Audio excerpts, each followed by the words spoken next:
Hello, everyone, and welcome to the Compassionate Cowgirl Show, where I teach you how to connect with your horse using compassion, innovation, and self-awareness. And this is the Mystic Experiment series, where I'm demonstrating these techniques using Mystic, a previously wild and previously untrainable Mustang from South Steens, Oregon.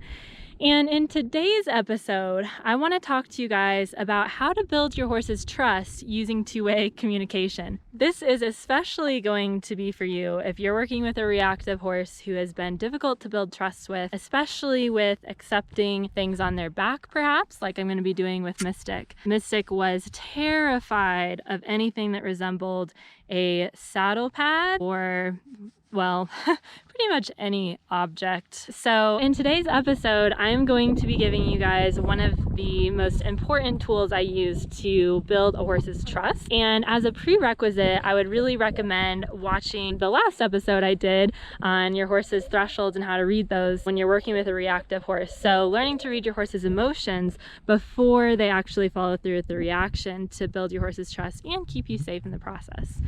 So the next tool that I want to talk to you guys about in this episode then is going to be about using something called the start button signal to allow your horse to communicate when they're ready to begin a behavior. I wanted to give you guys a really interesting example of this technique at work. For those of you guys who haven't read her books, I highly recommend them. She's an amazing woman. I would also recommend watching her documentary on YouTube. She has a pretty life-changing story. But anyways, I was talking to Temple and she told me something about kids who have autism, about how they can be often scared of loud sounds or they cause discomfort and things like that. And when she was telling me the process that they used with these children, I was like, oh my gosh, that's what I'm doing with the horses. And I love finding this parallel. And I learned a little bit more about how it works too. This is one of her books. It's Animals in Translation, Using the Mysteries of Autism to Decode Animal Behavior, that I really recommend. But basically what she was saying is that kids who are afraid of a loud noise, like a blender turning on, there was a child who was afraid of sirens going off on a fire truck. When you gave the child the ability to control when that stimulus turned on and gave the noise, instantly their fear decreased in very large amounts. This was so great to hear about because that's what I'm doing with the horses with the start button technique. You're basically giving the horses this button to turn on the thing that they find scary. And when you do that, they will do things for you that you never thought that they would before, with just even at liberty, without even a halter on. They will actively choose to accept that scary stimulus because they now have control over when it comes. So giving the horse the control to say when they're ready for the scary thing to come is a great way to build your horse's trust. And again, this is called the start button technique. I'm going to walk you guys through it a little bit more detail in the office first. We're going to go over the theory behind it and other forms of two-way communication. Then we're going to look at it in action with Mystic out in the field. And after that, we are going to meet for a cup of tea and talk about the broader connection to our own personal journeys, because remember, connecting with your horse begins with connecting with yourself. Well, before we get started though, I do want to give this week's testimonial.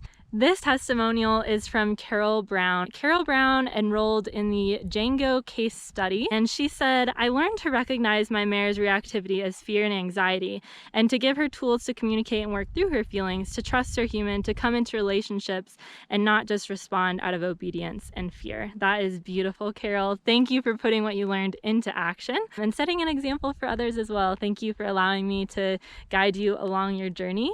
And with that, let's go ahead and head into the office and get started on two-way communication with your horse to build trust.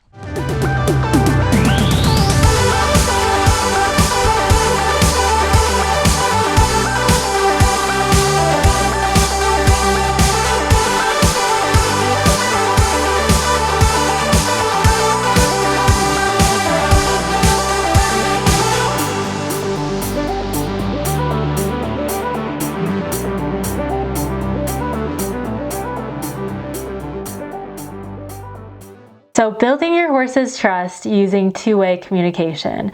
Now, in the last episode, we actually looked at the most fundamental form of two-way communication when we talked about reading the horse's thresholds. So I'll give the link to that video if you guys want to start there. But that is the most fundamental way we can use two-way communication. Two-way communication is when the horse offers a message and then the human acknowledges that message has been heard and responds in some way. And then the human offers a message and then the horse responds in some way. So it's this two-way dialogue versus the horse saying, I'm not okay with something, and the human saying, well, that's fine, suck it up anyway. When you're reading a horse's threshold, you're seeing that they're getting close to that reaction. They're saying, hey, I'm uncomfortable. If you keep going, I'm probably going to react into fight, flight, or freeze. And you keep going, that's not two-way communication. But if the horse is getting close to threshold and you say, oh, I see you're not quite comfortable with that, let's go to an easier approximation, work with you there, then that is two-way communication, right? Because the horse communicated a message and you responded that that message was heard and that it will be respected, right? So that's kind of the most basic form of two-way communication. But we can expand that into several other forms of two-way communication with our horses as well. I like to categorize two-way communication into start signals and end signals. For me, reading a horse's thresholds and responding to those really falls into the category of an end signal. It's more of a natural end signal. The horse is telling you in ways that they're used to telling you that they're not okay with it. Now, a conditioned end signal would be that you've trained the horse to respond in some way when they're not okay with a behavior continuing. And we'll talk about that later with Mystic, because that's one of the fundamental behaviors that I look at building in my colt starting program, is that the horse can communicate their fear through, I choose to use the hindquarter yield versus a buck or a bolt when they get nervous. So we'll get into that in a future episode. But today I really want to look at start signals. So a kind of naturally occurring start signal, and one that would come into play with negative reinforcement training, would be that you go to, for example, put the saddle pad on, and before you put the saddle pad on, you swing it once, and that's the start signal, the precursor signal. And if the horse is showing any kind of reaction there, you're like, oh, they're not ready for me to actually put the pad on their back all the way. So that would be a form of two-way communication that happens kind of naturally. There can also be a conditioned form of a start signal through this two-way communication, and I call this technique the start button technique. Now, I did not create this method. I saw this being used first at the Marine Mammal Training Center that I was studying at. And one of the behaviors that the dolphins performed was a belly up dorsal swim, which puts the dolphin in quite a vulnerable position, right, with their belly up. And so before asking the dolphin to do that behavior, the dolphin was asked to go to a stationary target on the side of the pool. If they showed any reluctance to that behavior, then the trainer would know that they didn't feel comfortable doing the behavior that followed, which was the dorsal swim. So in that way, the dolphins got to say when they were ready to do it, and then if they weren't asked to do it. So this is a major way to build trust, like I was saying, in your relationship with your horse, because when the horse has control of when this scary thing is going to happen, suddenly it becomes a lot less scary. Now, it is important to be reading your horse's thresholds with this, so you'll want to watch that episode. I'll give a link to that. And then also making these little approximations of the end behavior, right? Which we also covered in a previous episode. And I will give a link for that episode to you guys as well. But once you have those things going and you add the start button in, it is amazing the results that you can get. I did this technique with Xena, one of my zebras, who was terrified of needles. The first time that she had had really an experience with the needles, she had been tethered really tight by the vet to a post. They basically went in, went out, and although Xena didn't give a huge reaction, she was traumatized from then on, and anything that resembled a needle, or even taking anything out of your pocket, it could be a little piece of paper. I remember after this ordeal, I went to brush her like I had a million times, and I went to pick up the brush and she just jumped a fence. So she was traumatized by needles, and it took me forever to get her over this, and I really with negative reinforcement, I got to a point where she would tolerate it, but she'd still probably kind of go to bolt in the beginning, and I'd have to have like a really long lead line with a chain on it and everything. And when I introduced the start button technique, now I can literally have her press the cone, and I prepare her for needles with the paper clip and poke her like as hard as I can, prick her with a paper clip, and she'll tolerate it. And then I'll click and treat, and then she'll reach down, press the start button again, and then I'll proceed again. And I don't do this a lot, but that counter conditioning is important for the needle process, right? And so the fact that she can now at liberty say, okay, I'm ready for the make-believe needle is like amazing, when before this technique, just taking a paper clip out of my pocket would cause her to bolt. So you would be amazed at the things your horse will be willing to do that previously induced a lot of fear once they have a form of communication to tell you when they're ready. Now, how you would start this technique is that you would first teach your horse to target a cone or some sort of stationary object. And once that's consistent, they're going to reach and touch the cone a time that you didn't ask them to. You might click and treat them just a few times for that, but then going forwards, when they go to touch the cone, you'll start a behavior that is not going to induce any kind of fear in them, like just touching them one time or touching the air if they're still kind of wild, and something that's short in duration, and then click and treat. And then you slowly begin building duration as well as expanding it to other behaviors that in the past have induced fear. And at that point though, your horse already understands, okay, I touch the cone, the behavior starts. So the rule of the game is that the behavior won't start unless they first touch the cone. So that's a little bit about how I get started. If you guys want more step-by-step guidance on that, then you can check out our Academy membership, where I am using that process with a bunch of different horses, or you can check out the 5 Golden Rules to the Horse-Human Connection online course, and I go over these methods in much more detail. So those are a few resources for you guys if you want to take it deeper. But we are going to go ahead and take a look at it right now with Mystic out in the field. So I can't wait to show you guys this technique. It is literally one of my favorite new tools. I don't know how I ever got by without it before. So with that, I'm going to head out to the field, and I'll see you guys in just a moment.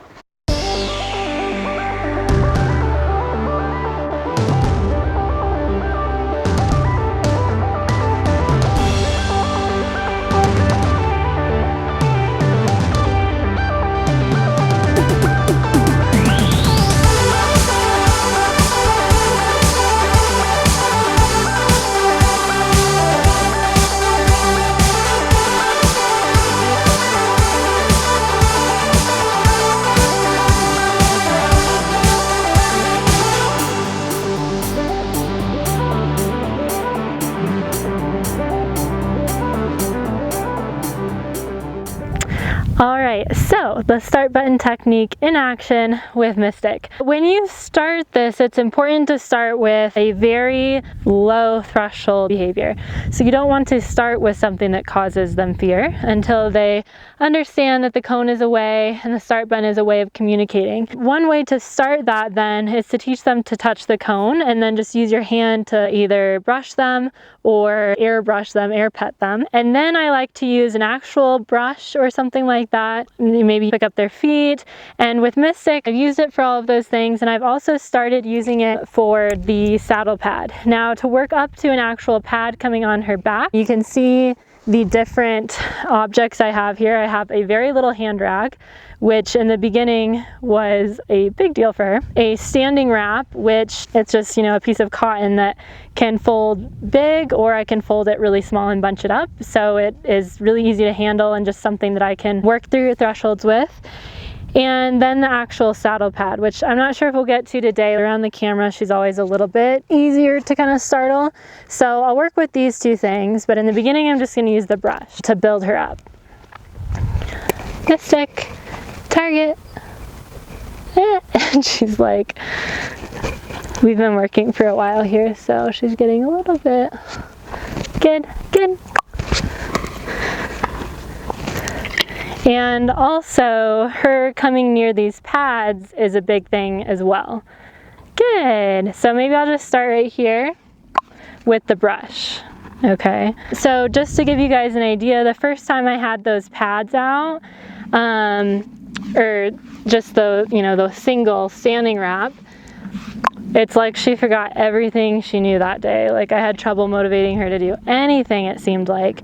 So just the presence of them in the training area caused her to be kind of just wanting to shut down and things, okay? So one of the first things I did was just have them out here as I was doing regular things before I even tried to do anything with them. Okay, so if this was a horse that I was just starting with this, I would just go here and maybe an air pet and then a click and treat, and then work up to where, you know, depending how touchable the horse was, 1 or 2 swipes with my hand, click and treat, and then you just start building duration with your hand where you can go a little bit longer before you click and treat, okay? So you just gradually work up to where they know to press the cone to signal the behavior to start. Okay, so that is their start button signal. Her hair is flowing there, it kind of spooks her. Good. Now what I'm going to do is introduce just this little black rag and see if she can handle that. So at first I'm just going to hold the rag, and I might say, do you want to touch it first? Okay, because a lot of times it's good for the horse to touch the object before the object touches them. Now she's like, okay, I'm ready to go. And I'm still just going to use the brush because I sense a little bit of tension. And what I can do is a technique called stimulus blending, where I do a few swipes with the brush, and then maybe this next time I'll go to the rag. Okay, and then click and treat her there. But see, I just weave it in with lots of rhythm, so it's not like, oh, this big scary rag is coming. Okay.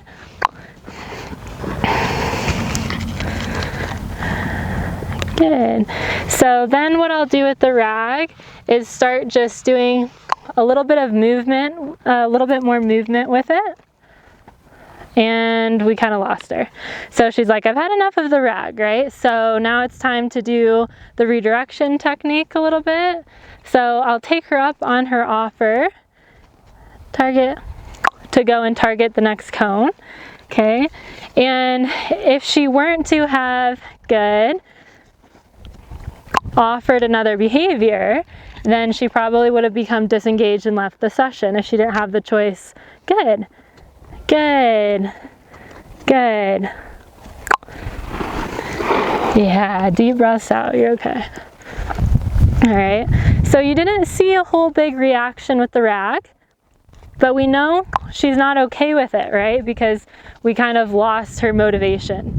She had a motivation for the food and to continue this game of clicker training, as you see from her sending from target to target here. But it was a competing motivation with her fear, okay, of the rag. And again, because we're working under threshold, this isn't, you know, it's not like super obvious and there's this big snort and big blowout. That's what I'm really trying to avoid. Okay, good. Target. Okay, so now maybe I'll go back to just working on the brush. Good.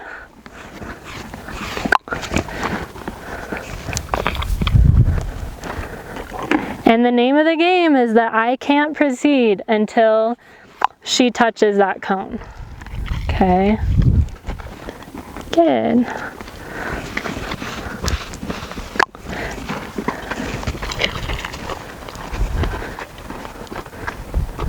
Good.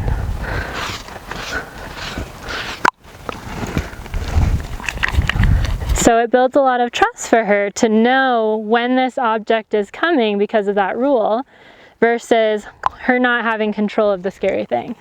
So when you don't have control of when the scary thing is going to happen, it's a lot more scary, okay? But when you can say, okay, I'm ready, that really changes things. And that's exactly what the start button does. Target, good. She's a little bit more reluctant too to go to this cone because the pads are there. Good. And what I might do is just lift this pad, touch it there, and I might do stimulus blending with the rag and the standing wrap. Okay, and then when she kind of stops reaching for the standing wrap,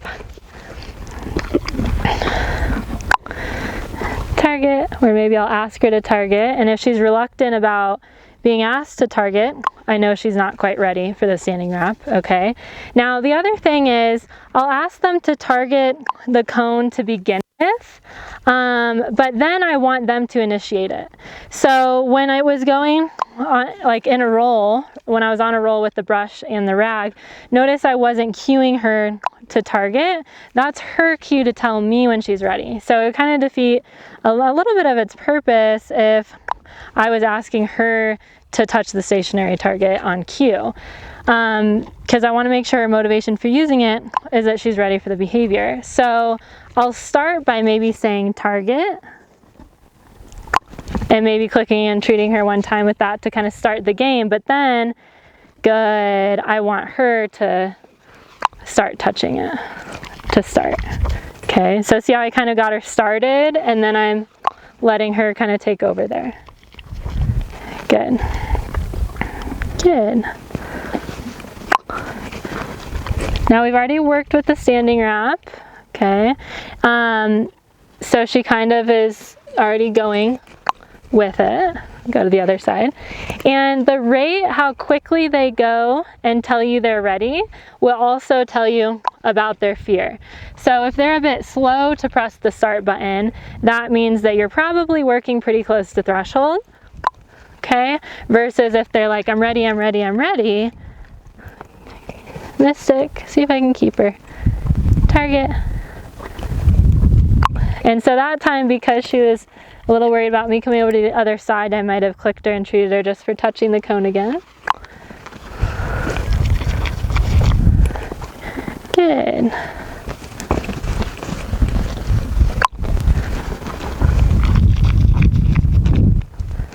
Good.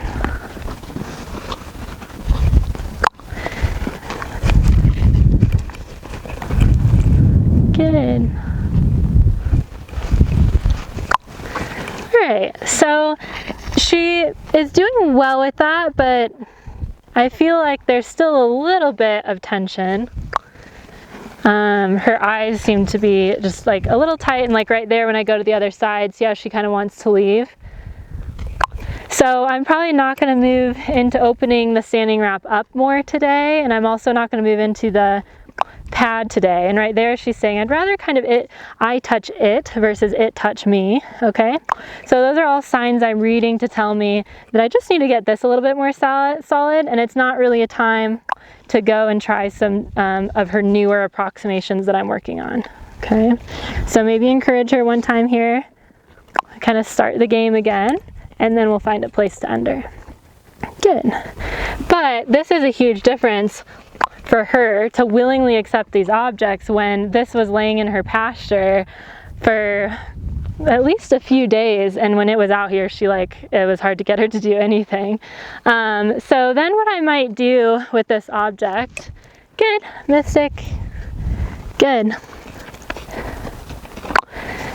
is I'm going to lead her over to her end of session signal using the scary object. There we go. That's good. And then as I go to deliver her end of session signal in her jackpot, I'll say, can you touch this big scary object first, and end her on that. So this is actually something I did before I even used the start button with the standing wrap, and then now I'm working on this with the saddle pad. So I would just, at the end of the session, maybe have her target this, just like we did with the halter, and then lead her over and have her targeting it for her end of session signal. And once she's good about that and is good with the smell and the overall feel of the object, then it's easier to use the start button technique with it as well. Okay, good job. All right, so hopefully that gave you guys a good idea of how the start button comes into play with Mystic, and it's one of my favorite tools, my favorite new tools. So I'm excited that I was able to share it with you guys. Now let's head back up to the house and talk a little bit more over tea.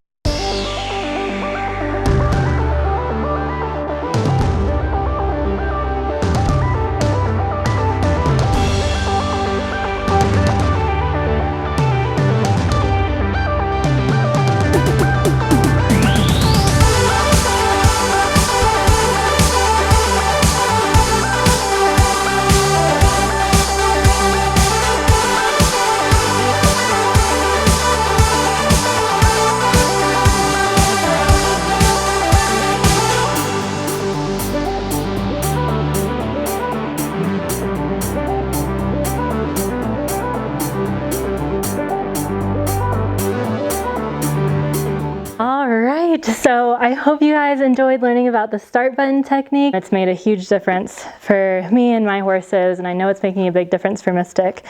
So now I wanted to talk about taking this lesson a little bit deeper and talking about how, when we feel like we have a lack of control over what's going to happen to us, how that then can create fear and anxiety. So I'm going to read an excerpt. This is from Tanya Peterson. She's the author of the Mindfulness Journal for Anxiety. And she writes, anxiety is often related to a sense of control. Anxiety can be caused by a lack of a sense of control in one or more areas of life. This lack of control can cause a powerless feeling in the face of fears and worries. The lack of a sense of control can leave us feeling anxious, worried, or fearful when we don't think we should be. When we don't know what's happening or what will happen, when we are afraid of something, it's often because we feel powerless to control it. Fear, anxiety, and the sense of control are intertwined and can cause anxiety symptoms to be unrelenting.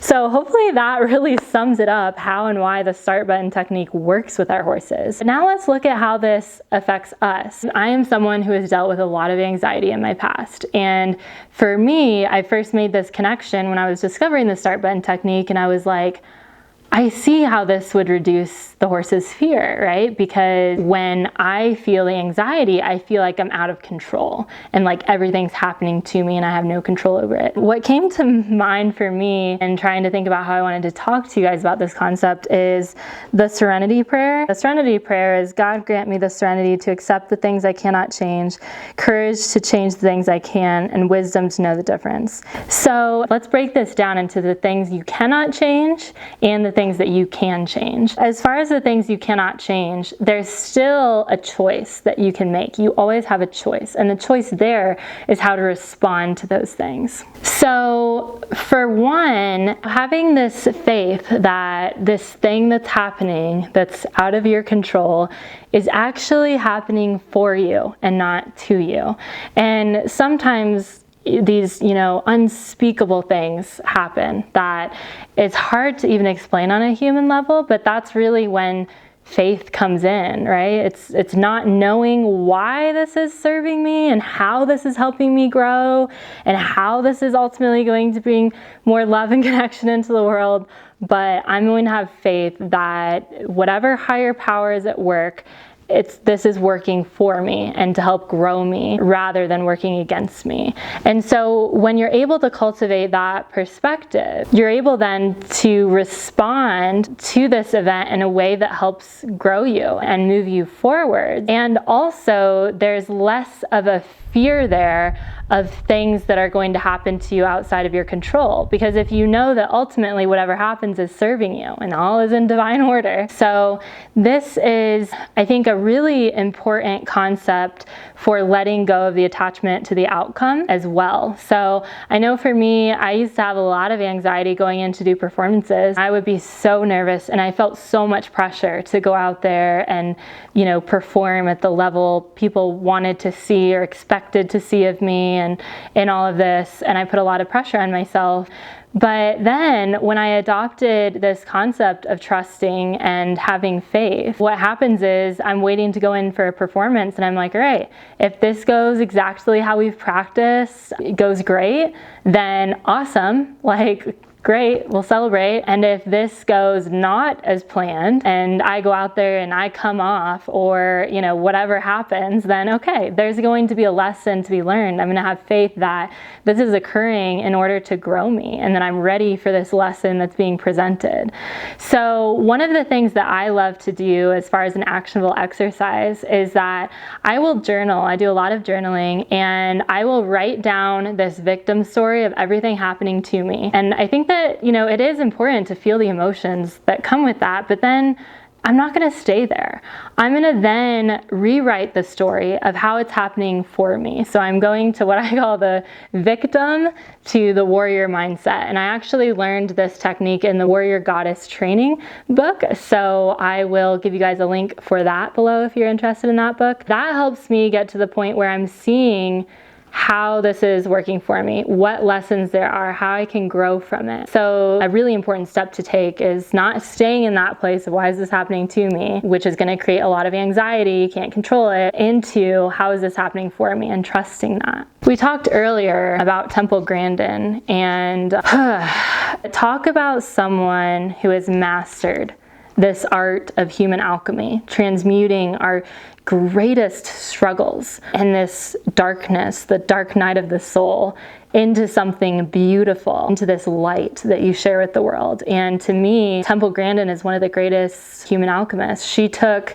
her autism and something that she was bullied like you would not believe. I mean, it was intense, and that was something that she could have stayed in. Why is this happening to me? You know, why am I different? And staying in that, but instead she used that darkness and turned it into something beautiful to bring back to the world. And so I'm always fascinated by people who have just been through heck and turned it into just a beautiful contribution to humanity. I mean, that is like the true definition of human alchemy. So when you are able to transmute like that, you are not just impacting yourself and helping you feel less fear and anxiety. You are really serving the world with what you do. Moving on to things that we can change. So for me, this really came up with feeling like I had to do certain things. So one of them was feeling like I had to say yes. When I got an invitation to go teach or to go perform, I did not feel like I had the choice to say no. I felt like I had to say yes. I was putting a lot of pressure on myself. I was getting my sense of self-worth from my ability to perform and to teach and to bring value and all of this. So anyways, that's we kind of talked about that in another episode. Actually, I brought that up, the different layers of that pattern, but I felt like I couldn't say no. I felt like I had to say yes. So it wasn't, I choose to do this event, I have to do this event. And it's coming from this place of scarcity and fear. So this is an exercise that I learned from the book Nonviolent Communication, which I highly recommend. I love this book. And he uses this formula. He says, instead of saying I have to, change it to I choose to do X because I want Y. So he gives the example of a teacher saying, I hate giving grades. They aren't helpful and they create anxiety in students, but I have to. It's school policy. There's this feeling of powerlessness, right? Of being out of control. And so he says, okay, turn that into going from I have to give grades because it's school policy to I choose to give grades because I want to keep my job. So that is kind of bringing your power back to the situation and how you create your reality and the choice that you do have. So it shifts the responsibility back towards yourself and helps you regain back your power. So hopefully that was some food for thought. The question of the day today is, I want to hear about an experience that recently you feel like, or in the past have felt like has happened to you, and how you were able to change that story from how it happened to you to how it happened for you. So answer that, or answer going from this place of feeling like you have to feeling like you choose to, and using that formula going from I have to blank to I choose to do blank because I want blank. So either one of those, and if you want to do both, awesome. I can't wait to hear from you guys. And as always, I really appreciate you commenting, because as I've talked about before, your willingness to be vulnerable and share this kind of stuff, because this is deep. This is stuff that we don't talk about a lot. Your willingness to be vulnerable and go there is helping someone else feel not as alone on this journey. So that has so much power and impact. It's incredible. So thank you for doing that. Scary as it might be sometimes. I know I ask you guys to go deep. So next thing is what we'll be covering in the next episode. I'm going to be sharing what I learned from Mystic on getting her to come out of her shell and back into her body and get movement. Whereas before she was really shut down, by actually getting her to play and tapping into the play drive, and what we can learn about play with ourselves as well. It's really interesting. So that's what we're going to be covering in the next episode. Make sure if you haven't that you hit the subscribe subscribe button so you don't miss the next episode, and the little bell next to it so that you're notified when that episode is out. And if you want to take the skills I'm teaching you with Mystic even deeper and immerse yourself more in her journey, then you can check out our Academy membership. I'll give you guys the link to that. And then finally, if this episode really resonated for you and you feel like it would resonate for someone you know, please share it and help me get the message out there. And with that, I will see you guys in the next episode. Thank you for tuning in and have a great rest of your day.